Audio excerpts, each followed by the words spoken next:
رسولوں کو جھٹلانے کا مطلب یہ نہیں ہے کہ بہت سارے رسول آئے تھے اور ان کو ایک ساتھ جھٹا دیا، بلکہ کسی بھی ایک رسول کا انکار کرنے کا مطلب یہ ہوتا ہے کہ تمام رسالت لانے والے تمام انبیاء کا انکار کر دیا جائے۔ پھر کہا گیا اذ قال، جبکہ کہا، لہم یعنی کہ اپنی قوم سے جبکہ کہا، اخوہم ان کے بھائی، نوح نے، الا تتقون کیا تم اللہ سے ڈرتے نہیں ہو۔ اچھا، ساتھ ساتھ جب ہم آیات پڑھیں گے چند اسباق ہم اسی دوران میں بھی یاد کر لیں گے، اور پھر اس سے جو بڑے اسباق مزید ہیں وہ انشاءاللہ ہمیں اور آگے چل کر ملیں گے انشاءاللہ۔ تو یہاں پر ایک بات ہمیں پتہ چل رہی ہے کہ قوم نوح نے جھٹلایا، اللہ رب کریم نے نوح علیہ السلام کو اپنی قوم کا بھائی بتایا ہے یہاں پہ، اخوہم نوح۔ اس کا مطلب یہ نہیں ہے کہ وہ اپنی قوم کے کوئی سگے بھائی یعنی کہ جن کا خون کا رشتہ ہوتا ہے ہر کسی کے ساتھ، ایسا نہیں تھا، بلکہ اس سے یہ پتہ چلتا ہے کہ وہ تمام لوگ کہ جو دنیا کے اندر کوئی بھی نیکی کا کام کرنا چاہتے ہوں، کوئی پازیٹیو کام کرنا چاہتے ہوں، لوگوں کو تبدیل کرنے کا یا لوگوں تک اللہ کا پیغام پہنچانے کا کام کرنا چاہتے ہوں، تو ان کے لیے یہ ضروری ہے کہ ان کی جو لوگوں کے لیے ان کے دل میں جو احترام، جو محبت جو ان کے لیے دوسروں کے لیے ہو، چاہے وہ ان کے کتنے ہی مخالف کیوں نہ ہوں، وہ ایک بھائیوں جیسا ایک کیفیت جو ہے ان کے اندر ہونی چاہیے۔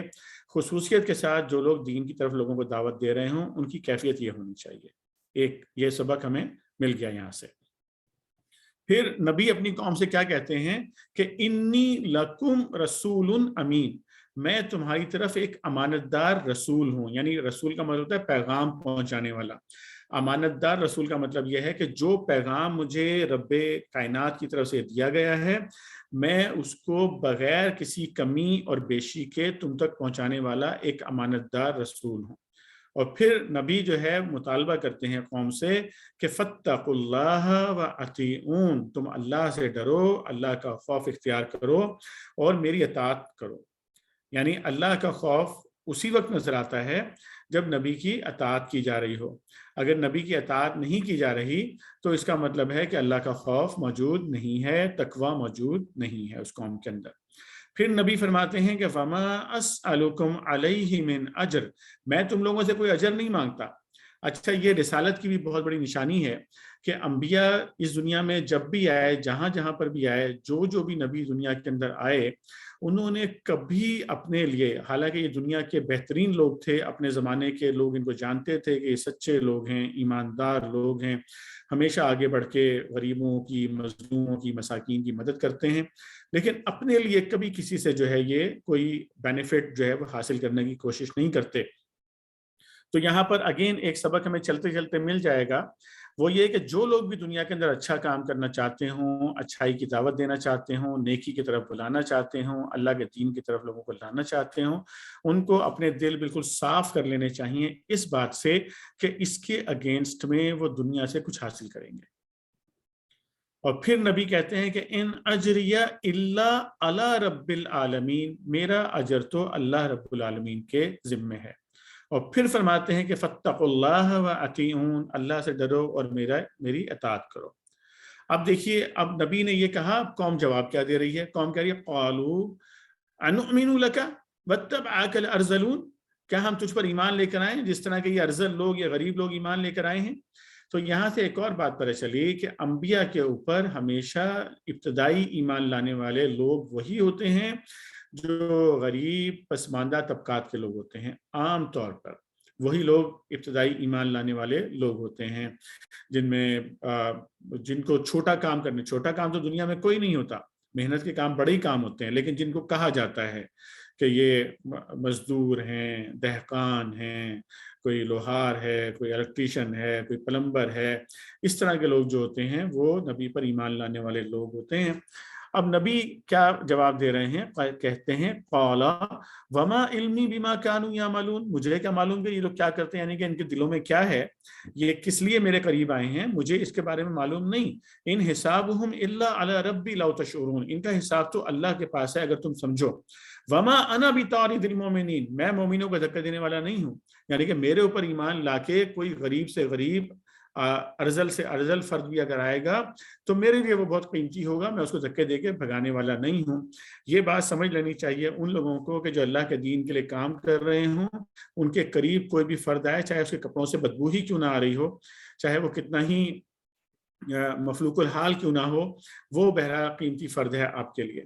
اور پھر فرماتے ہیں نبی، ان انا الا نذیر مبین، میں تو جو ہے ایک کھلم کھلا لوگوں کو خبردار کر دینے والا ہوں کہ اگر تم دنیا میں اللہ پر ایمان نہیں لاؤ گے تو تمہارا کیا انجام ہوگا اور آخرت میں تمہارا کیا انجام ہوگا۔ اب جب نبی یہ جواب دیتے ہیں قوم کو، تو قوم کیا جواب دیتی ہے؟ قالوا لئن لم تنتہی یا نوح لتکونن من المرجومین۔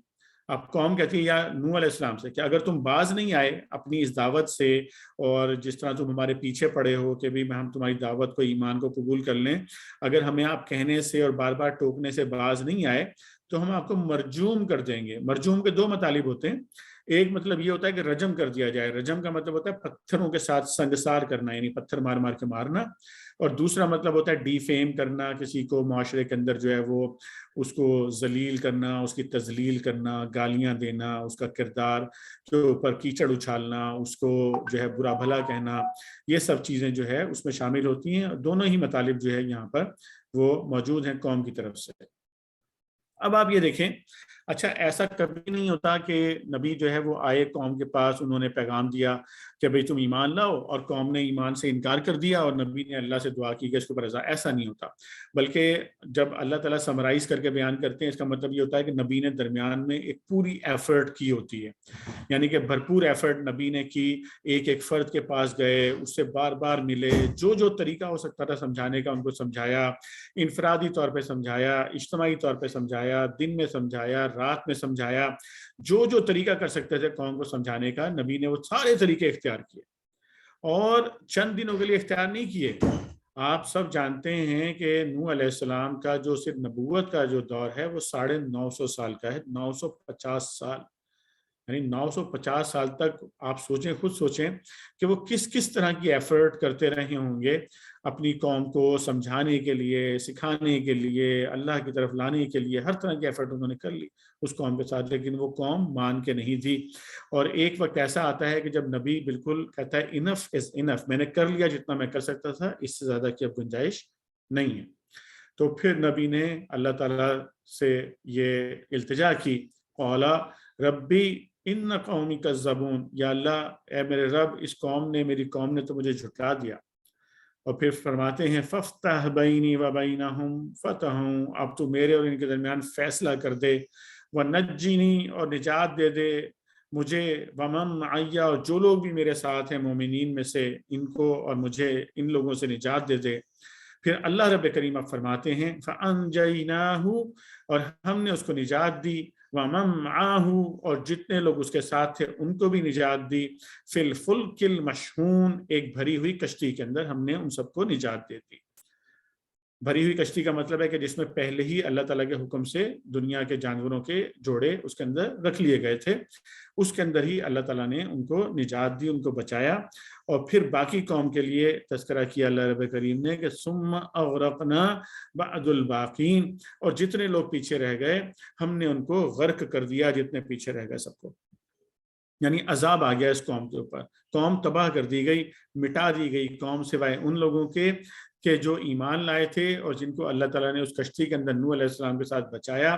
باقی جتنے لوگ تھے ان کو ملیہ میٹ کر دیا اللہ تعالیٰ نے، کتنے ہی طاقتور لوگ تھے لیکن اللہ تعالیٰ نے ان کا صفایا کر دیا ان لوگوں کا۔ اور پھر اللہ رب کریم فرماتے ہیں ان فی ذالک لآیا، اور اس میں نشانی ہے، اس کے اندر یہ جو کچھ کیا اس قوم کے ساتھ، اس کے اندر بہت بڑی نشانی ہے لوگوں کے لیے۔ وما کان اکثرهم مومنین، لیکن دنیا میں اکثر لوگ جو ہے وہ ایمان نہیں لے کر آتے ہیں۔